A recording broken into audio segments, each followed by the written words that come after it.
रुद्रप्रयाग में विश्व प्रसिद्ध श्री केदारनाथ धाम के शीतकालीन गद्दी स्थल ओमकारेश्वर मंदिर में पूजा अर्चना के साथ ही मुख्यमंत्री पुष्कर सिंह धामी ने शीतकालीन चारधाम यात्रा शुरू करने की घोषणा की। आपको बता दें कि जनपद रुद्रप्रयाग के 2 दिवसीय दौरे पर मुख्यमंत्री धामी, जहां उन्होंने अपने भ्रमण के दूसरे दिन उत्तराखंड को बड़ी धार्मिक सौगात देते हुए 12 महीनों चलने वाली चार धामों की यात्रा शुरू करने की घोषणा की। वो यात्रा हमारी सफल हो और आने वाले समय में इस प्रकार से हमारी कपाट खुलने पर चार धाम यात्रा होती है, उसी तरह से अब 12 महीने हमारी ये यात्रा भी चले और 12 के 12 महीने लगातार लोगों का आना हो यहाँ पर। उनके लिए सभी व्यवस्थाओं को भी सुनिश्चित किया जा रहा है और सभी को निर्देश भी दे दिए गए हैं। एक तरह से उसका प्रारंभ हो गया। भगवान से प्रार्थना है कि भगवान इस यात्रा को अनवरत रूप से जारी रखें।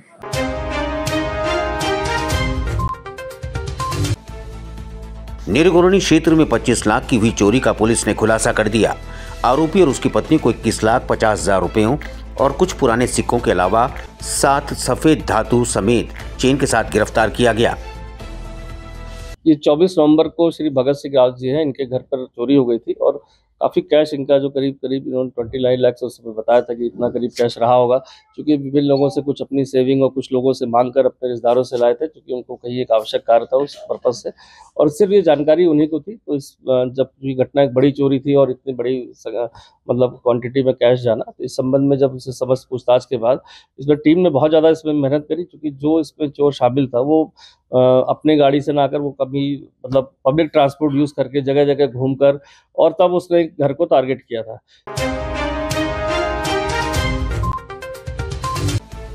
उत्तराखंड ने मत्स्य पालन के क्षेत्र में बड़ी उपलब्धि हासिल की है। राज्य को इस बार बेस्ट स्टेट अवार्ड से सम्मानित किया गया।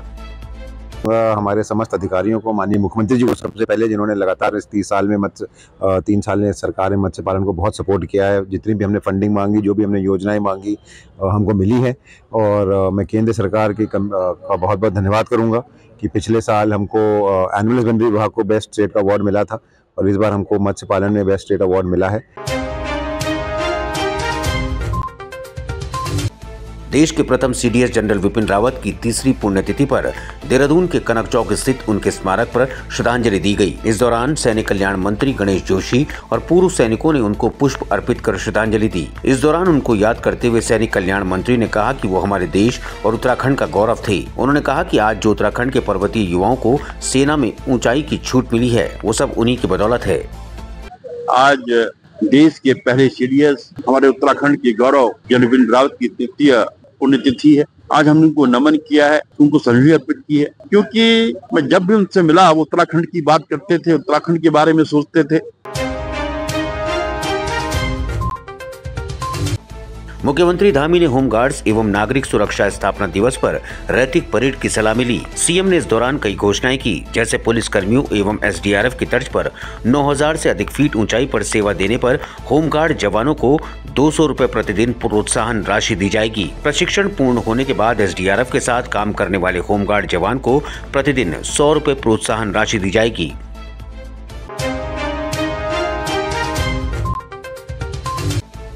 देहरादून कोतवाली क्षेत्र में बंद दुकानों में हुई चोरी की घटनाओं का दून पुलिस ने खुलासा कर घटनाओं को अंजाम देने वाले शातिर चोर को गिरफ्तार किया। अभियुक्त के कब्जे से चोरी की गई नकदी व अन्य सामान बरामद हुआ। कोतवाली क्षेत्र में 2 दुकानों से चोरी थी, जिसमें कुछ सूट वगैरह जैसे शादी के होते हैं, कपड़े होते हैं, वो थे, और साथ ही साथ इसमें कुछ कैश भी वहाँ से जो मालाएं जो शादियों में देते हैं, खासकर ये वही दुकानें थी जहाँ पर इस तरह के सामान बिकते हैं, माला आदि चुरा के ले गए थे। क्योंकि कोतवाली थाना क्षेत्र में एकदम थाने के पास एक घटना हुई थी, तो ये बहुत ही संवेदनशील और सीरियस इशू था। इसमें लगातार टीम ने फिर इसमें काम किया और इसमें चोर को अरेस्ट किया। इसमें पता चला कि ये दिन भर अपने मतलब कहीं अपने घर वाले जिससे परेशान थे और थोड़ा नशे की प्रवृत्ति में ज़्यादा रहता है और रात भर कहीं निकल जाता है, कहीं भी सो जाता है। तो इससे जो है समझ जो भी माल चोरी हुआ था उससे बरामद कर लिया। कुछ पैसे इसके द्वारा जो खर्च कर दिए बताए, और ये इतने नशे में था, इसका बताना था कि जो भी चोरी करके गया तो उसको ये आइडिया नहीं था कि कहाँ जाना और क्या करना था। हल्द्वानी में एक कंपनी में काम करने वाले युवक ने विषैला पदार्थ का टक लिया। युवक की मौत हो गई, जिसके चलते उसकी बहन उसकी लाश को ले जाने के लिए कई एम्बुलेंस वालों से गुहार लगाती रही, लेकिन किसी ने उसकी नहीं सुनी। जिसके बाद उसकी बहन ने अपने गांव से एक रिश्तेदार को बुलाया, जिसकी अपनी टैक्सी थी, और उस टैक्सी की छत में बांधकर वो अपने भाई के शव को गाँव ले गई।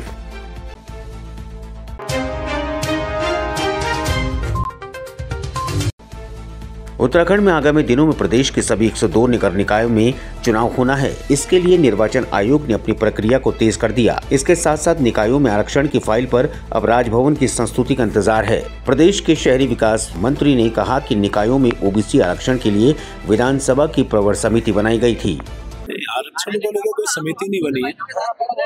आरक्षण को लेकर प्रवर समिति जो बनी थी वो अपना काम कर रही है, और जो हमारे यहाँ चुनाव को लेकर आरक्षण होना है उससे उसका अभी कोई संबंध वैसा नहीं है, क्योंकि चुनाव के लिए हम लोग जिस आरक्षण की हम लोग बात कर रहे हैं उस आरक्षण से संबंधित फाइल माननीय राज्यपाल जी के पास है, और मैं उम्मीद कर रहा हूँ बहुत जल्द वहाँ से क्लियर होगी और तब हम आरक्षण अपने यहाँ लागू करेंगे, और जो आपकी मंशा है उसके बाद हम फिर चुनाव करेंगे।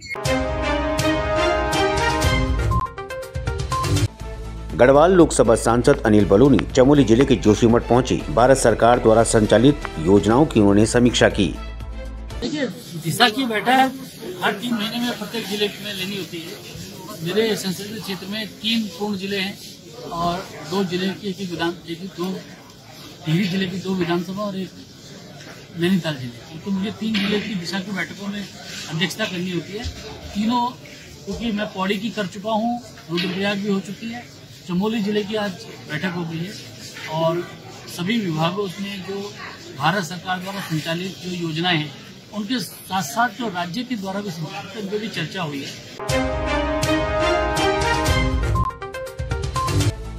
9000 फीट से अधिक ऊंचाई पर ड्यूटीरत होमगार्ड्स, स्वयं सेवकों को पुलिस कार्मिकों एवं एसडीआरएफ जवानों के साथ प्रशिक्षित होमगार्ड्स को तैनाती होने पर 100 रुपए प्रति जवान को प्रतिदिन प्रोत्साहित राशि दी जाएगी। होमगार्ड्स विभाग अराजपत्रित अधिकारियों एवं कर्मचारियों को प्रत्येक 3 वर्ष में दिए जाने वाले वर्दी भत्ते को प्रतिवर्ष किया जाएगा।